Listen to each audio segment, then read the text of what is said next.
So, Stephen, thank you for doing this with us. How are you today? I'm good. I'm good. This is like exciting, be able to talk to other artists. It's like it's very special, you Cool. know, that So, I'm I, asked to do this. I wanted to ask you to repeat the story that you told me on how this all started for you. What was the defining moment for you that said, "I want to pursue this as a real thing"?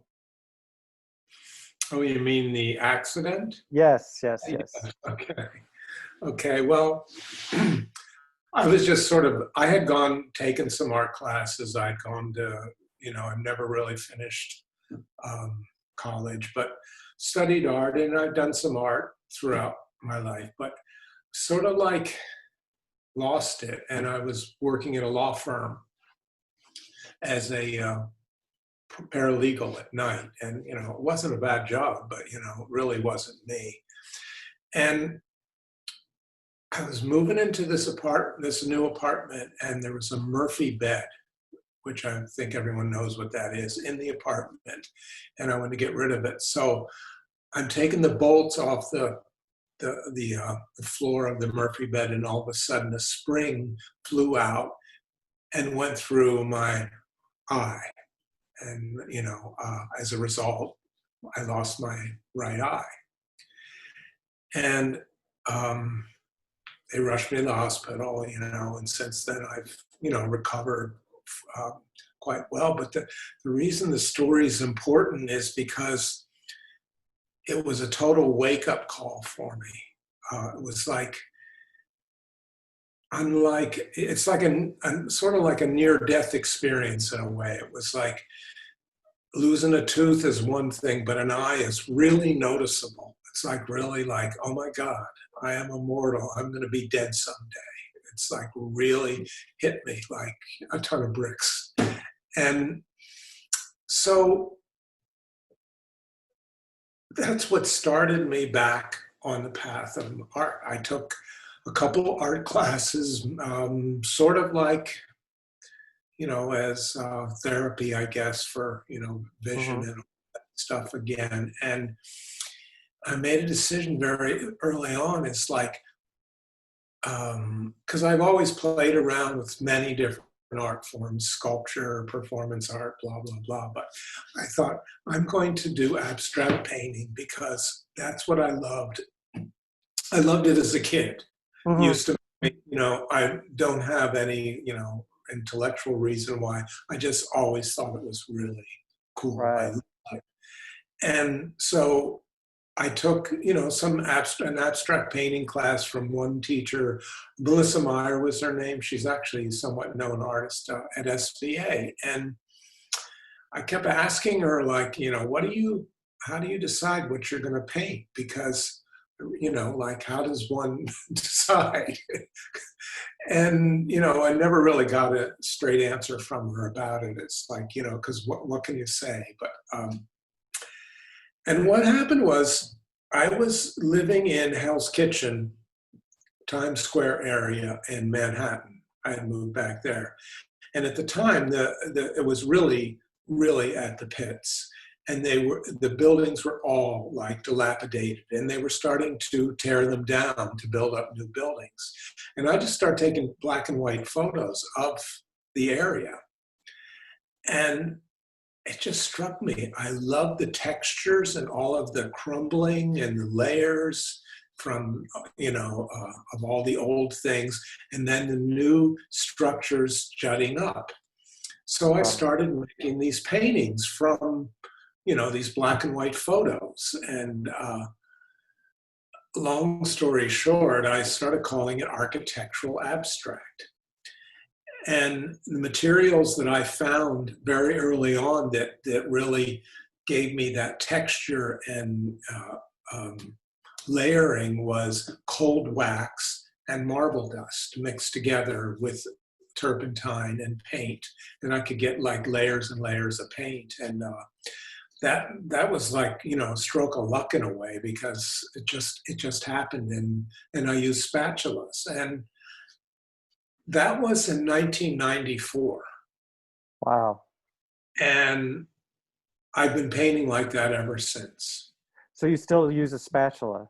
Yeah, and I use the same size spatula for an 8-foot painting as I do a 6-inch painting, which is interesting. I tried bigger ones, but they just don't work. It's like so.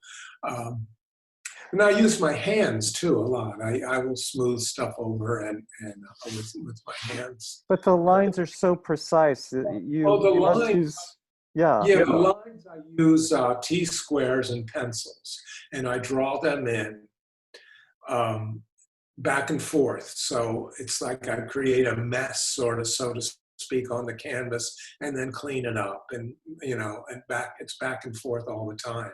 So I have a ton of T-squares of all different sizes that Right. are covered in paint, and I use these Stabilo pencils to draw. They seem to be the only ones that they hold the oil paint okay. It's Right. just basically a line. Right. I tried using color pencils at one point, but it just became too decorative for me in a way. I just like the separation of the line. Right. And You over the also, right, you also use the computer in this process, right? well, yeah, that came about early on. I would only work from the canvas, like the composition. I would stretch a canvas and I would do the composition as I went. And I still do that sometimes.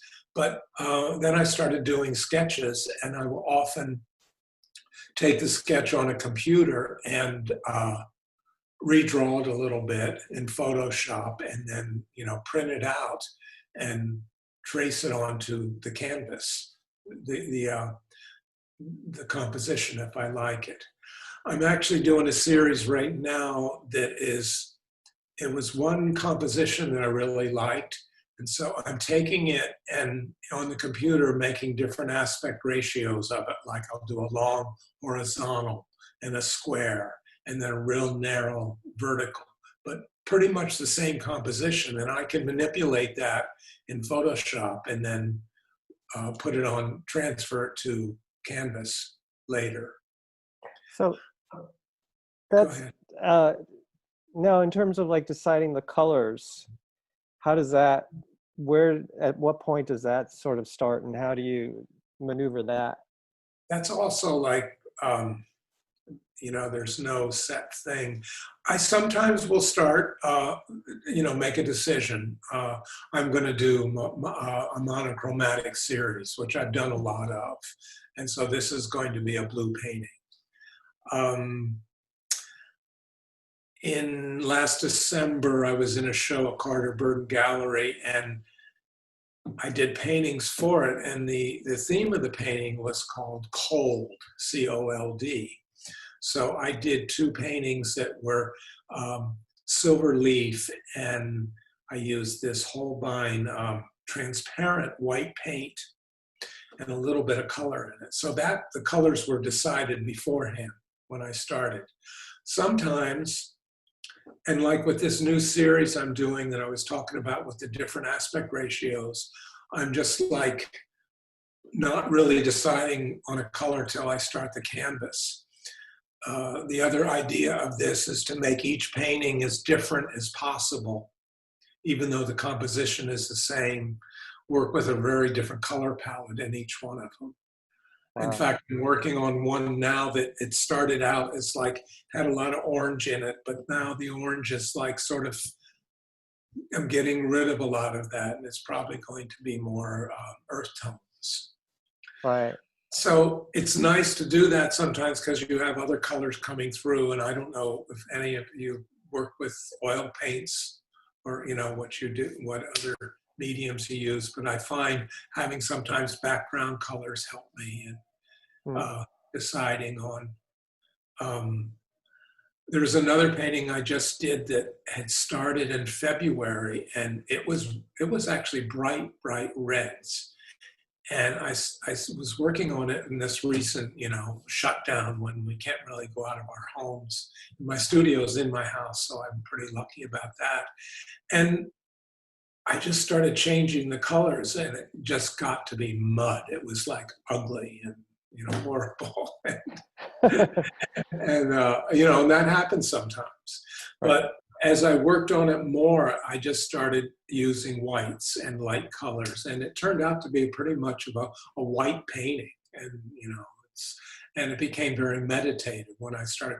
But all of those background colors really helped in the end, give me something behind the white. So it's not just a white painting. I like the range of the. Sometimes you look at your paintings and you see colors that not ordinarily you would think, oh wow, are those going to work together? And you always make them work. Did you study color theory or? I think I talked to you about that. I Yeah. did a little bit, but I always remember this saying as a kid. I think my mom said it. My God, those colors swear at each other, and meaning they don't go together.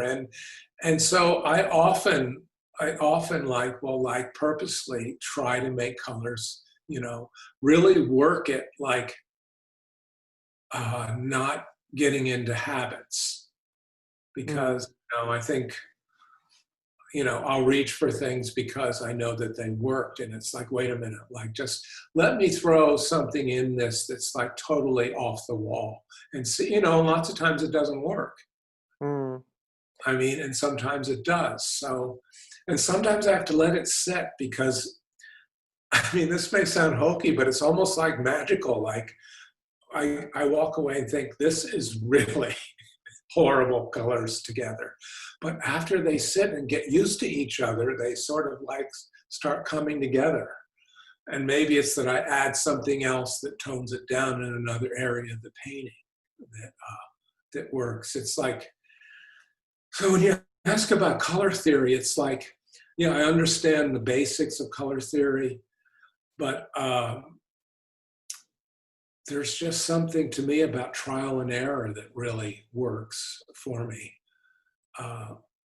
Just trying things that don't work and then bringing in other colors that may help with that color combination that doesn't work.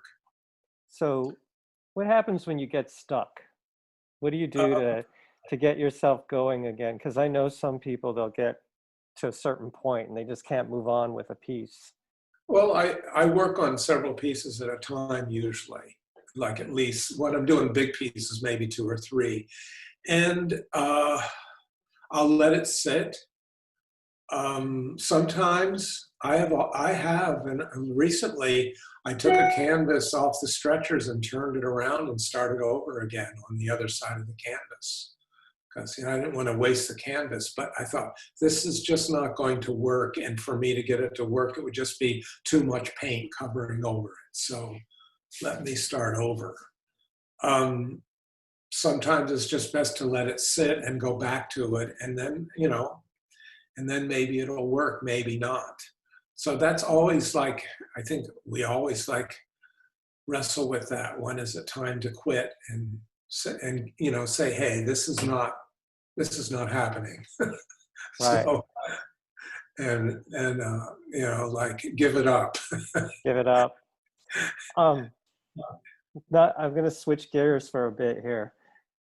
I noticed that you have like a handful of galleries representing you. How did that come about? Did you go out and actively pursue people? Did they come to you, or what was your experience with that? Some of them are online people and designers. Like I did apply to Carter Burden Gallery, which is a gallery. It's in Manhattan that you have to be 60 years old to apply for it. So, and it's called Reemerging Artists. And I got into that. I haven't really gone to that many galleries. I was one time a member of a co-op gallery that I'm no longer a member of.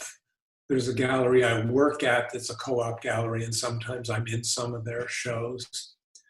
But at one point, finding my niche was, and I kept hearing about that, and what is my niche?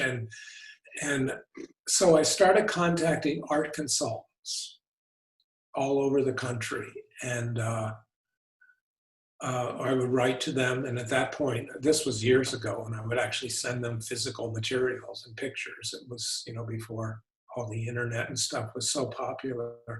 And I got to know some of them and have actually worked for them. There was a company in Texas that I've done quite a few paintings for. And there's a woman in LA that contacted me that she had a gallery, and now she works all online. She's called Modern Art, Etc. And she does have a small showroom, and I work with her. But like, I realized that someone of my caliber as an artist, I'm not going to get, or maybe not, some big guy to represent me. I need a lot of different people, and I'm still always work on that. Right. I also contact interior designers. There's an interior design company that Joe Lucas, and he has a store in Los Angeles and New York, a showroom, and he's put some of my paintings in his showrooms out there and in New York. So to me, it's just all those different avenues. Right. I work with. One of the people here, actually, Karen, also utilizes Cherish, and I know you were talking about that as well, that you were able to sell recently on there. Yeah, they contacted me years ago when they first started and said, do you want to put some paintings on? We like your work. And I did, and nothing ever happened. And then a few years ago, I just started putting more work on. And, over the last 3 years, I've been selling maybe 3-4 paintings a year with them. Really? So there's that, yeah. I just sold one like a couple weeks ago. They're a really, really well run site.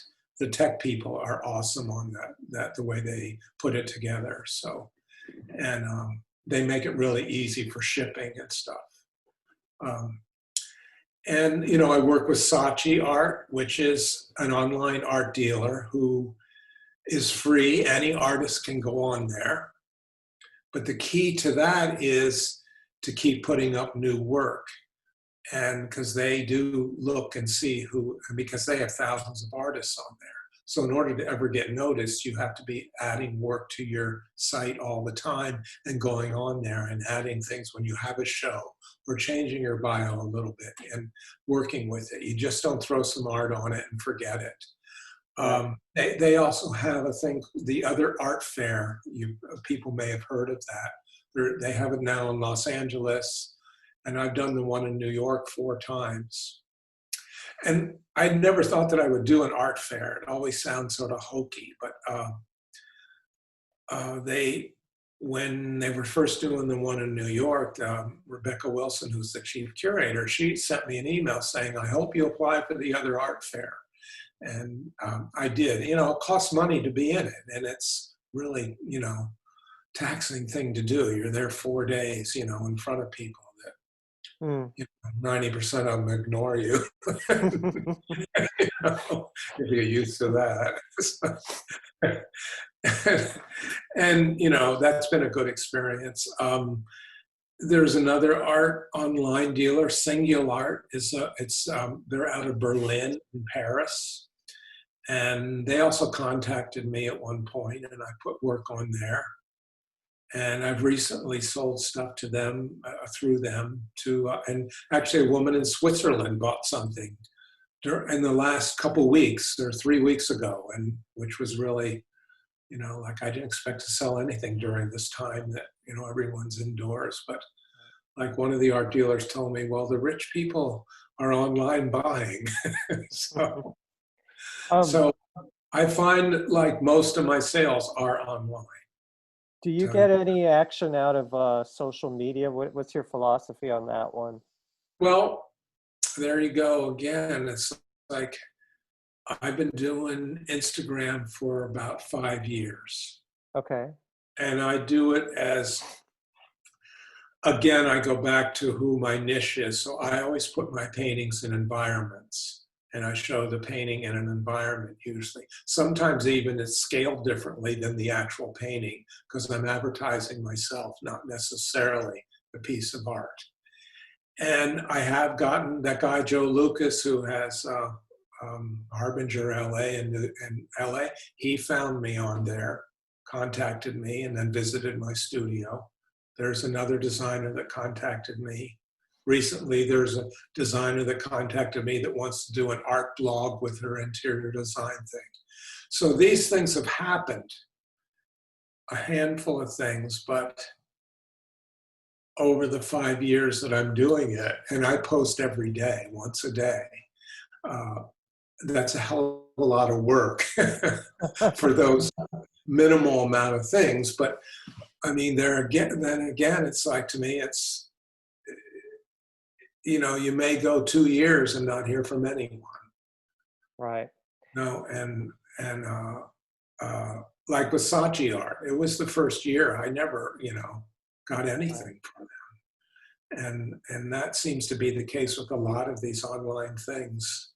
It takes a while, but people do see you. Oh, and another interesting thing about social media, when I did the other art fair, 2 people came up to me during the art fair and said, "You're that guy that posts your pictures and rooms on Instagram." I didn't know them. I mean, they had seen me and I had no idea. So that, to me, the moral of the story there is people do see you that you don't really get feedback necessarily from. So there's a friend of mine does really well on Facebook. I put my stuff on Facebook also, but I don't really get much from that. Instagram seems to be the main thing. And I keep LinkedIn also because I find that's important to me. It's sort of a more serious place. Gotcha. I'm going to unmute everyone and start taking some questions if you don't mind. Is that okay? Oh, that's great. Yeah, I've been talking long enough. Okay. All right. Everyone is live, so feel free to ask a question. Go ahead, Mary. I do Instagram, but I don't do it daily. And I have a following, but they're not necessarily my art following. They're men who want to date me. Well, there's a lot of that. Marry me without even meeting me.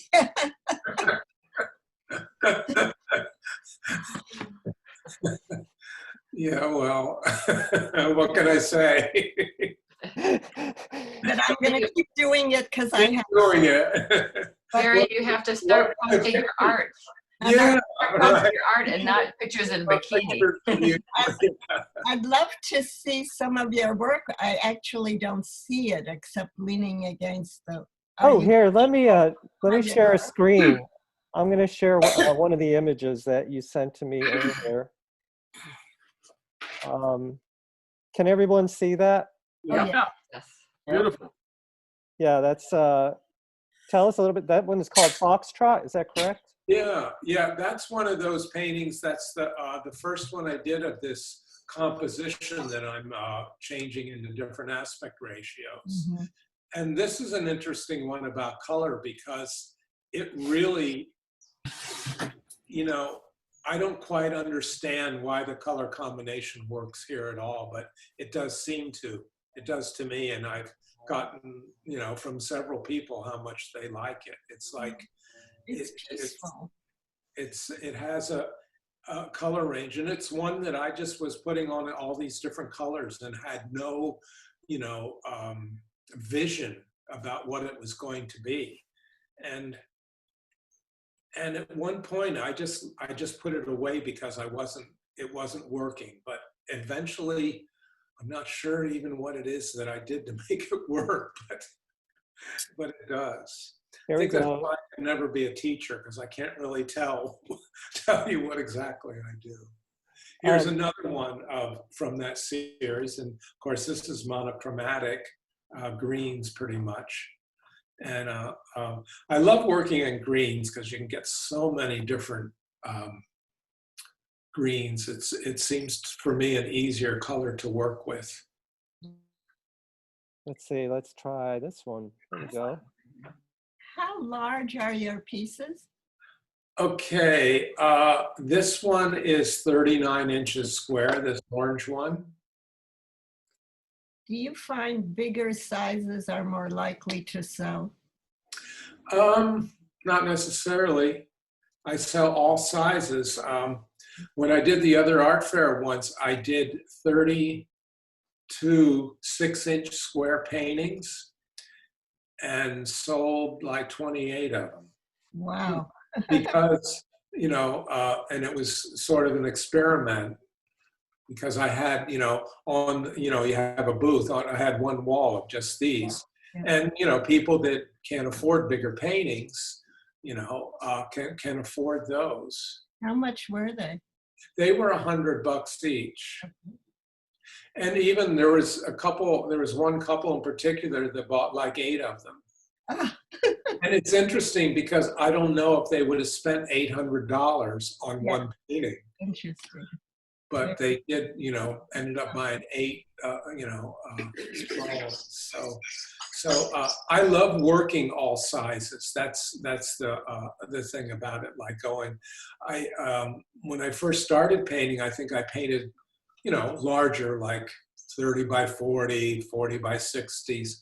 But then I decided to do smaller paintings because I thought it was an interesting exercise. It's almost more difficult to make it an abstract painting more interesting when it's really small. Because as you know, a larger painting just by its size has more presence. So to do a small painting abstract, I think is more of a challenge in a way. Always work in oil?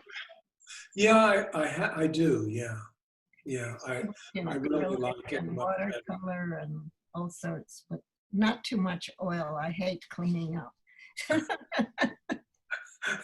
I love your black and white pieces that are kind of monochromatic. The grays and the whites and the blacks, those are beautiful. Yeah, I agree. I love those monochromatic ones. Yeah. It's kind of like black and white photography. They're just so much richer to me, but that's, right. Yeah. I love working monochromatic too. I mean, I do like that.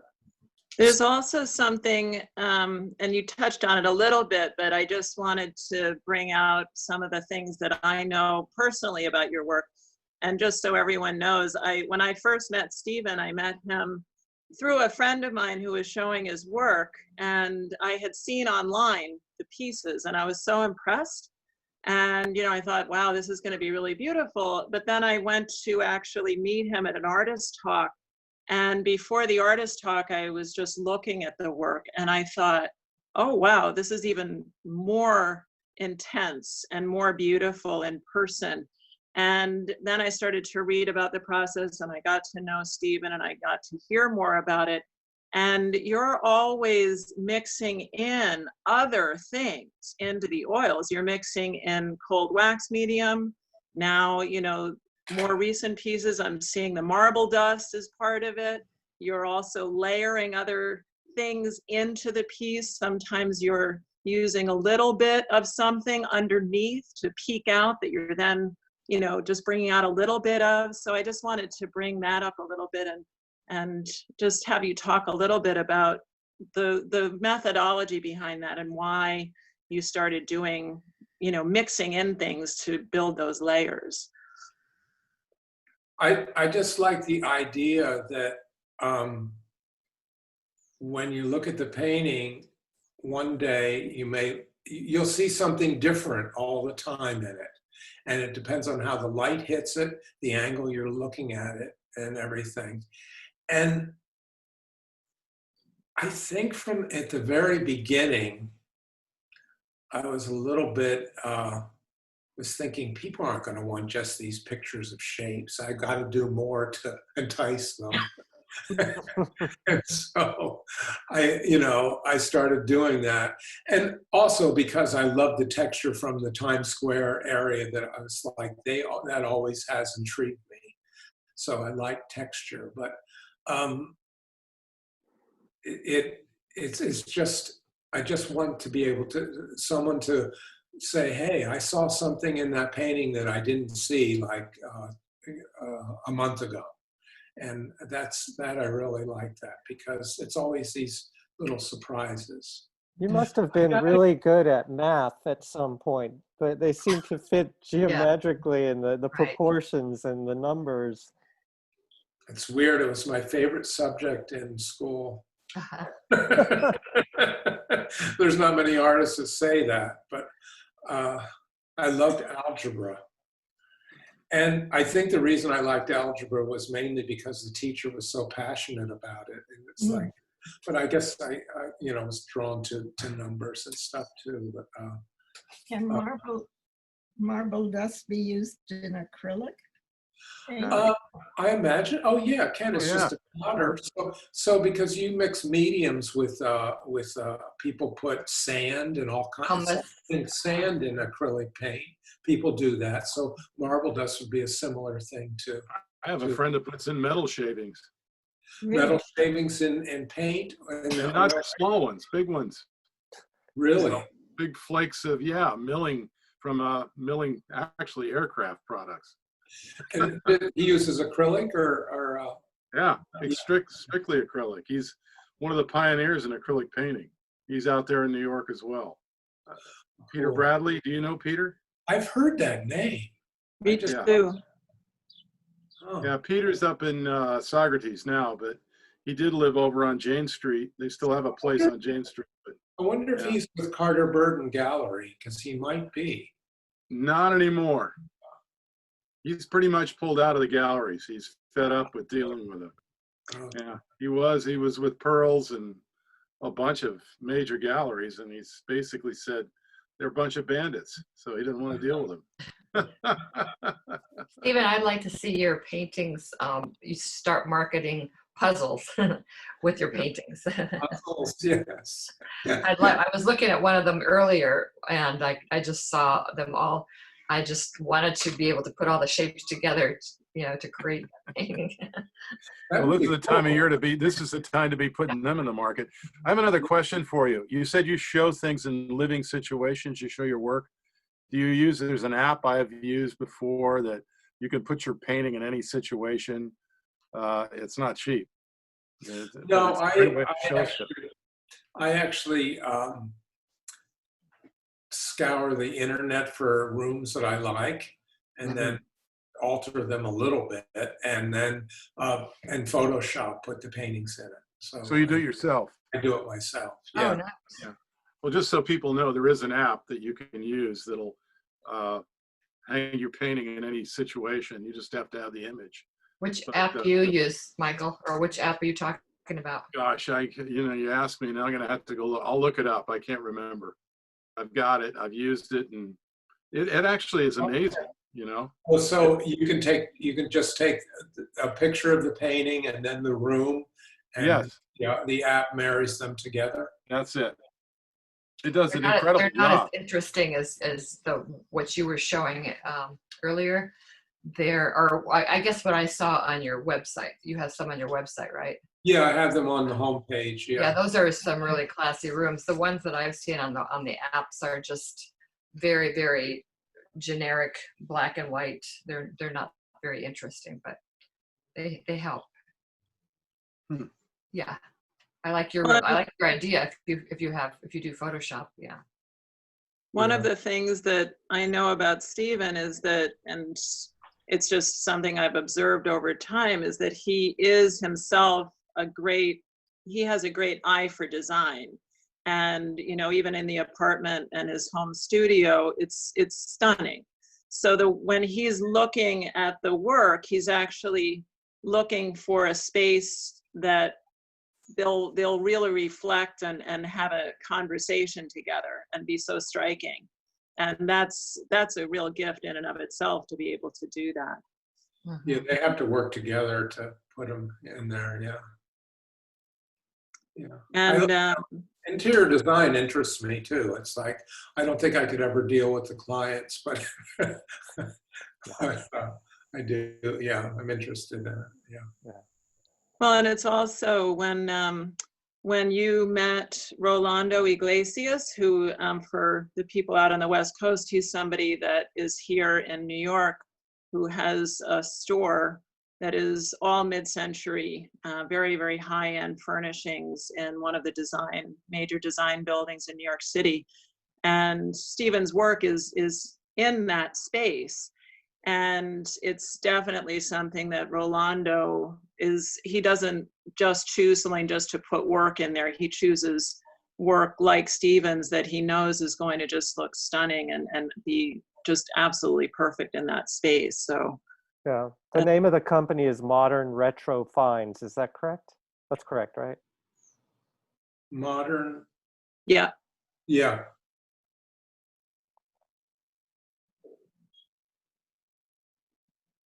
Anyone else have any questions at this point, or?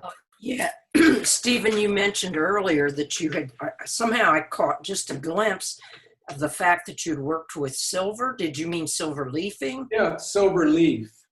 Okay, I've played with that. I want to know how you're working with it.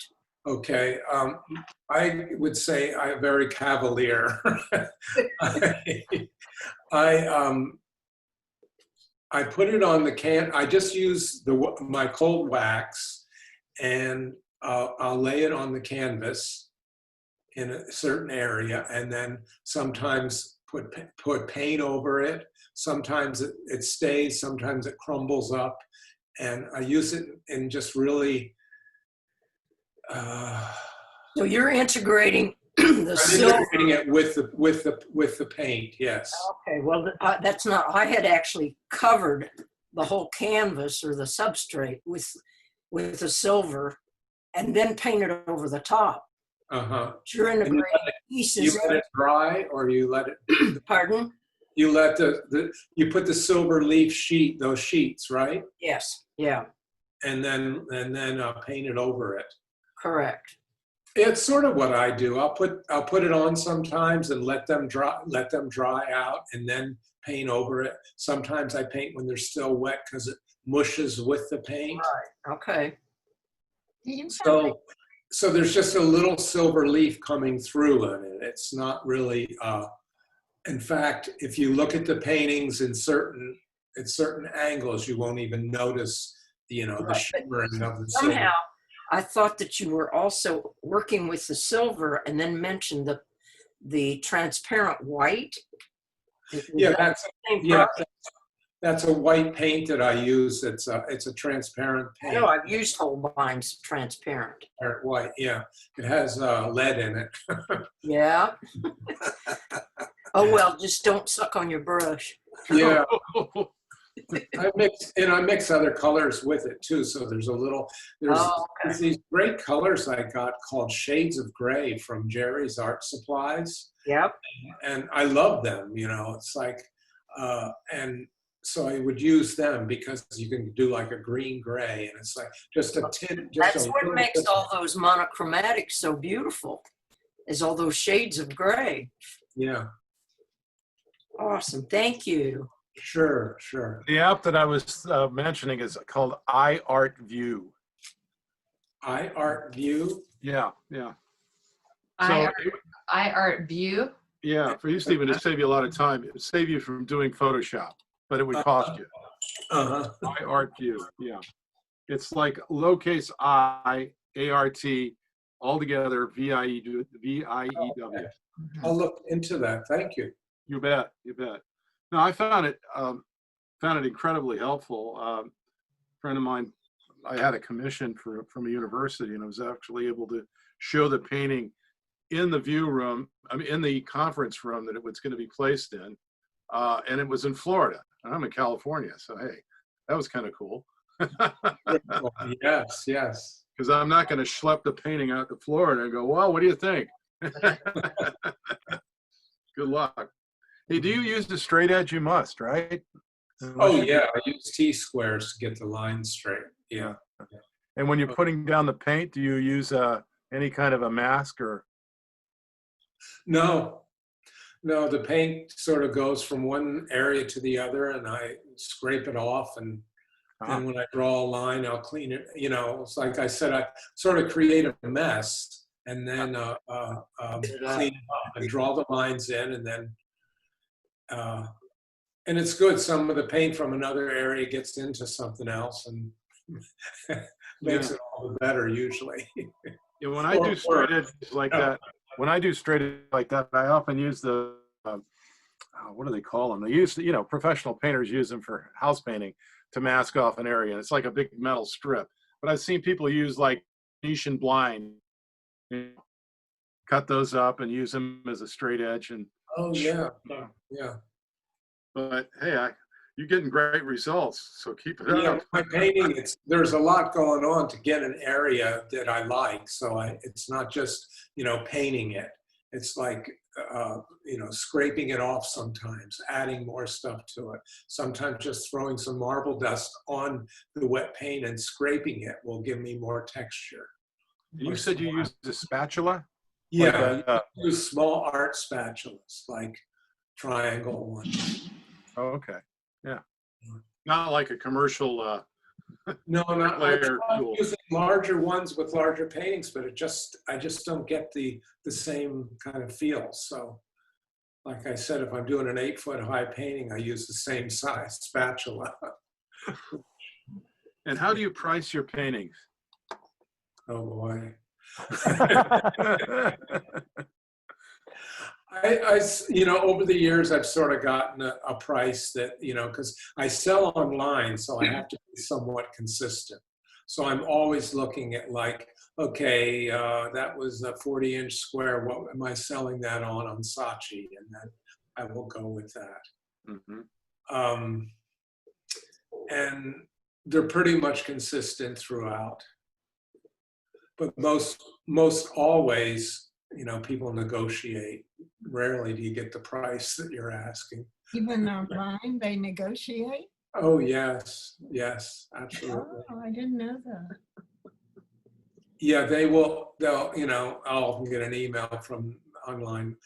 So-and-so wants to buy this for, you know, you can say yes or no or yeah. At what point do you put the lines into the painting? Is that when the paint is dry, or? No, I usually draw the lines. I'll create a composition, and so the lines are there to start with. And then as I'm painting, I redraw the lines constantly so I don't lose them. Whoa. Where was that? Bathroom. It was a motorcycle going by in New Jersey where I am. Sorry. Oh. No control. So It's Memorial Day weekend, so they're out. Yeah, 30. So the lines are being drawn constantly back, you know, as I'm painting. And, you know, they're finalized towards the end. Sometimes I'll even use a nail and, you know, to etch the line in as the paint gets a little thicker. Great. How do you keep this color separated from the line? You said you put the paint on first and then you draw the lines, or you? Yeah, it's back and forth. Like I'll paint an area, and sometimes, you know, not so. The paint will get maybe onto another area, but I'll draw the line, and then I can scrape the paint off of the area I didn't want it on, or mix it with it sometimes, because that helps. You know, because it's a color adjacent to the other one. Like I think I've said, it would be, I mean, I've been asked to teach. There's this one online people that keep saying, you should teach your technique, and it would really be hard because what I do is just so random. I'm sure there's habits, but like, you know, I wouldn't know how to tell someone to paint like me. Stephen, that's what makes it special. I've taught for years, and I find that people that just work from their intuition and paint or write whatever they do, and it comes natural, and they can't always explain it, it's much more fascinating than people that have formulas. That's why I'll be honest with you. I've never liked circles and squares and real geometric art and abstract art. But what fascinated me is that, like you, I started out with photography and was drawn and loved photographing crap, trash, torn up, you know, the junk on the streets in junkyards. I love that kind of texture. And then it translated, just like you, into painting my abstract photography work. But teaching it, trying to teach, you can't teach what's in your heart and what you feel. It has to come from you. And you can show somebody else a technique, but it doesn't look like what you're doing. And if they just copy, it's never as good. It's never as good. And yours, I was really drawn to it because there's a sense of something that's working inside those geometric patterns. And it's really weird, but I rarely see that kind of work that has a soul to it. And I thought yours did, and I was very drawn to it. Wow, thank you. Great job. It's truth. Truth. Yeah. Beautifully said.